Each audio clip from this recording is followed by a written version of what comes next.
was in 1991 that we created Duke Nukem and released it to the world as a side-scroller, and it was a huge hit. Our inspiration back then was comic books because we always felt like if you focus on the character, there's no end of stories. Duke does it his way, and his way is very entertaining. It's a wild thing. The original name for the game was actually called Heavy Metal, and the idea was to have sort of an anti-hero who was very much sort of a renegade in society and sort of, an ex-military guy who went rogue.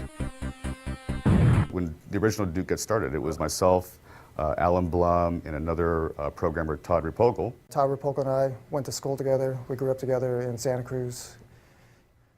He started making side-scrollers and stuff, and while I was going to school at UCSC studying computer science, we were working on Duke Nukem 1 together.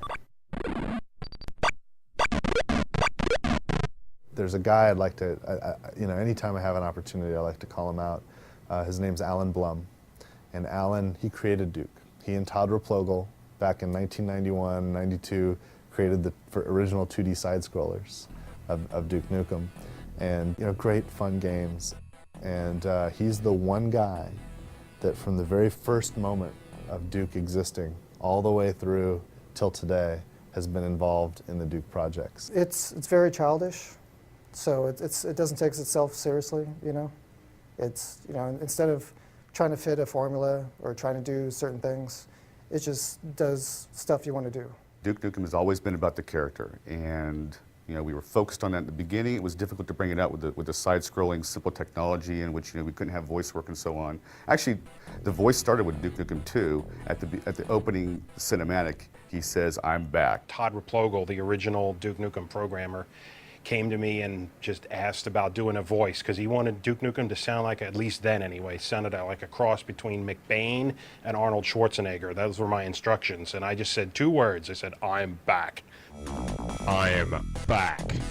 The original Duke that Todd and I were working on didn't really work well, and when George joined the company, he actually spent several nights kind of redesigning, and back in those days, it's like, it was EGA and very pixelated stuff, but he gave Duke his little smile and gave it the yellow haircut and everything, and kind of really made the character look the way he still looks today.